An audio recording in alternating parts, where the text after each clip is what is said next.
Magandang araw sa inyong lahat mga kamatsas! Ngayon naman ay report tayo ng katatapos lang na round number 4 sa bakbakan nila Woman International Master, ang 13-year-old The Modern Tal, Lu Miaoyi. Ang kaharap niya dito ay ang Philippine Champion John Paul Gomez. Ito po no at nagpupumilit si Miao Miao na makarecover sa kanyang mga dinadanas dito dahil sabi niya malalakas daw talaga ang mga Pinoy. Pero tingnan natin kung makaka-recover ba siya or hindi pagbibigyan ni John Paul. Ang ginawa ni Miao Miao nag-E4, E6 si John Paul. Ayan, French defense, D4, D5, Knight C3. Classical ang pinasok. At ayan, napaka-normal nito sa French defense, yung ganitong setup. Nag-B6. Ito ang hindi normal mga kamatsas na linya dahil ang palagi ang ginagawa dito ay A6 para proteksyonan ang B5. Tapos magbi-B5. Yan ang palagi ang ginagawa dito ni Magnus Carlsen kung inyo pong matatandaan. Pero dito nag-B6 lang si John Paul at nag-Bishop B5, Queen C7.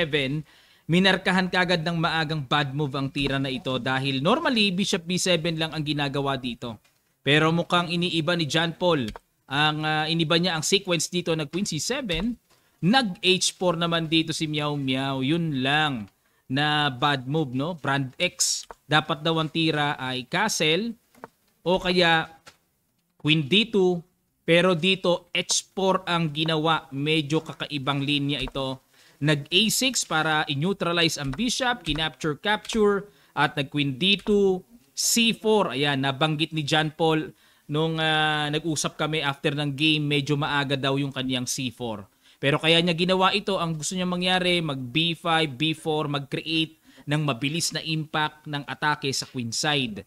Pero tuloy pa rin si Miao Miao, nag H5, H6, nag F5, nag-sacrifice na. Pero yan po ay gusto ng computer engine, ang sacrifice na yan. Kinapture, Knight H4, attack, babawiin, nag B5 at nag Queen F2 muna dito. Ayan, marami pong nakakapuna kay Miao Miao na hindi siya gaanong nagkakasling muna. Gusto kagad, umatake kagad. Knight B6, Knight takes F5, nag B4, Knight E2, A5 at dito nag-castle, Bishop E6 at nag Queen G3 para atakihin ng G7, nag-Rook H7. Ayan, kung matatandaan niyo po sa ating live streaming, nakasama natin si GM Torre at nakita niya itong Rook H7, talagang one rook down in effect. Walang gamit ang Torre. Papaano paggagamitin yan? Baldado sa G7. Nag-A3. Ito yung hinangaan namin ni GM. Diba? Kasi ang tira ng computer engine, A3 eh. Pero ito nga ginawa ni Miao Miao. Excellent move. Nag-B3. Tama rin naman ang approach na ginawa ni John Paul. Nag-A4. Ayun, namarkahan ng bad move dito si Miao Miao. Dapat daw ang tira ay C takes B3, C takes B3, Rook AC1. Kapag nag-Knight C4, mag-Queen F3 lang. Ayan, medyo something na medyo mahirap makita itong ganitong positional play kasi unang-una parang matutulungan ng black na ilagay ang knight sa C4 na malakas talaga ang datingan. Okay? Pero nag-A4 dito, knight takes A4, kinagat naman ni John Paul ang sacrifice pawn na yan. Dapat naman daw ang tira dito, capturing lang ang pawn sa C2. Okay? Pero nag-knight takes A4, knight D6 check, good move, takes, knight B6, at nag-bishop H6. Ayun lang mga kamatsas. Na-interview ko naman dito si Miao Miao, sabi niya ang bishop H6, talagang buong puso't isip niya ay good move ang tira na ito. Na-consider niya lang ay capturing ng Torre. Siyempre pag pawn may Queen G8 check, kuha Torre. Ayun. Pero dapat, ang hinay-hinay na tira dito, capturing lang ang B3, capture, tapos Rook A E1. Medyo dadahan-dahanin pero positional advantage na talaga. Ayan ang taas ng evaluation bar. Pero, ang ginawa dito, balik tayo sa Bishop takes H6, natumbukan naman ni John Paul ang napakalakas na tira. Simple lang, King D7. At itong Bishop takes H6 ang nagbigay ng buhay sa Torre. Yun lang. Pinagtatagpas, another bad move. Grabe, reckless ang batang ito. Rook G8, H6, kinapture lang, and nag-Rook takes A5, Rook G6. Ganyan talaga ang pinasok ni John Paul.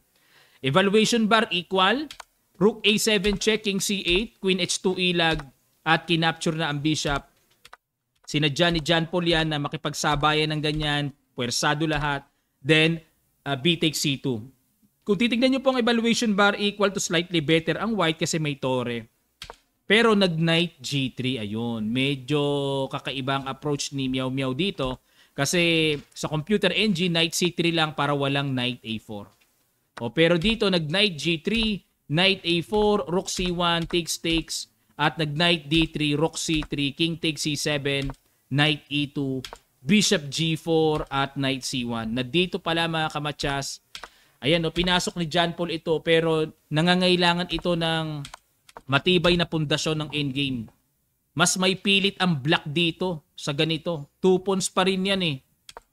Rook F1, nag C3. Ayun. So dito mga kamatsas, ang gustong itira ng computer ay rook A1. Na kapag nag C3, rook A3. Pag nag C2, rook C3 check. At kapag nag king B6, rook C5.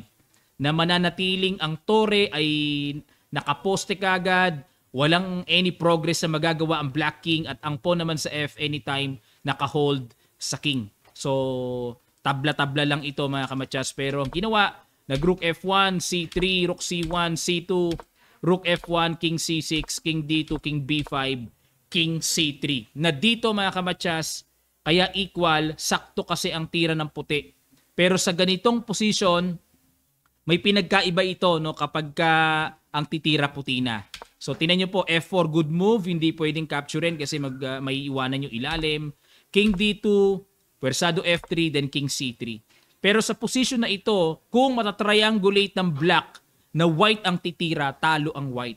Pero this time, ang titira pa kasi ay black. So nangangailangan ng 100% precision ang gagawin dito ng puti. Nag king C6, king D2, ayun bad move. Isang tira lang, talo kagad. Ganito kaselan ang endgame na nangyari sa laban nila. Dapat daw ang accurate move dito ay king B2. Grabing timplahan ng tempo. Halimbawa, kung mag king B6, rook H1. Makikiramdam lang. Pag nag king B5, rook H2. Pag nag king C4, rook D2. Grabe. Grabe ang ganyang setup na dapat matanaw ng puti para mapanatiling equal ang posisyon. Ganong kaselan mga kamatsas. So, pag ang ginawa dito ay bishop D3, magro-rook F2, kakapture naman yung pawn.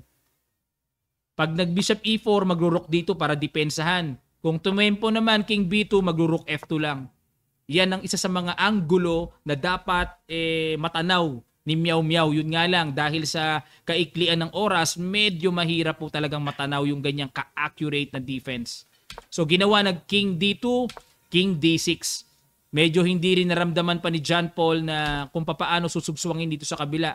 King E3, king E6 na dapat king D7, yung ganun pa ring tempo. Ayan dito upside down ng ano nila ang evaluation bar King F5, rook G1 para di makatawid.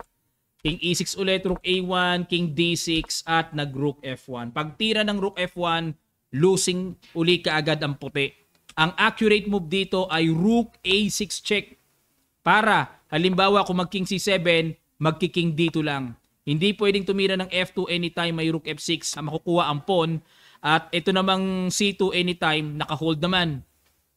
Halimbawa, kung dyan naman pupunta mag-king D7, mag-rook F6 immediately, king E7, and rook F4. And king moves na lang ang gagawin pabalik-balik. So tabla, hold lahat ang mga dangerous na mangyayari. Kapag nag-king D7, punta kagad sa F6 para hindi makaangat. Yan po ang perfect, precise talaga na defense na dapat magawa ni Meow Meow. Masyadong mataas ang level ng endgame na ito. So pagtira ng rook F1, naramdaman ni John Paul, ayun pagtira ng king B6, tapos ang laban, sugswang kagad ang puti. King E3, kasi kung magki-king C3, king B5, wala. Obligadong aalis ang king. Halimbawa, kung tumira dyan ng king B3, magbi-bishop D3 na. Tapos kagad ang laban. Pag kinapture, then queen. Pag umiwas, may F2, magku-queen pa rin. Talo kagad. So dito ang ginawa, nag king E3 na lang, king B5, rook G1, king C4, nakapasok talaga Wala F2 good move, hindi pwedeng capturein. Anytime may C1 queen, rook C1, then bishop D3, excellent move. Kinapture, capture, Nag-king E3, nagbakasakali pa rin si Meow Meow. At dito, talagang gustong-gusto ng i-queen ni John Paul. Nakaamba na raw siya mga kamatsas. Pero pag kinuwin, ano mangyayari? Stalemate pa pag kinuwin at agad-agad niyang nakita ang ginawa niya ay King D1 para yung isang po naman ang bigyang daan para makareyna. At dito nag-resign na si Meow Meow. Okay? Ang ganda ng endgame, napaka-instructive endgame pero may mga tamang patamaan to hold for draw. Dahil pag hindi nakita, kita nyo naman ang bilis mag-collapse ng position. Ayan, sa mga beginners natin ha, bago kayo mag-promote, ingat ha, once na i-promote yan ng queen, stalemate, tabla agad. Walang pupuntahan ng king. Kaya ingat po tayo mga kamatsas. Ingat tayo sa mga pag-promote. Tingnan mabuti kung may stalemate ba o hindi. Okay? So susunod kagad natin ngayon mga kamatsas ang update naman sa round number 5. Doon ko na lang ipapakita ang standing. Antabayanan nyo lang mga kamatsas. Okay, maraming salamat. Magkita-kita pa tayo sa mga susunod pang chess updates.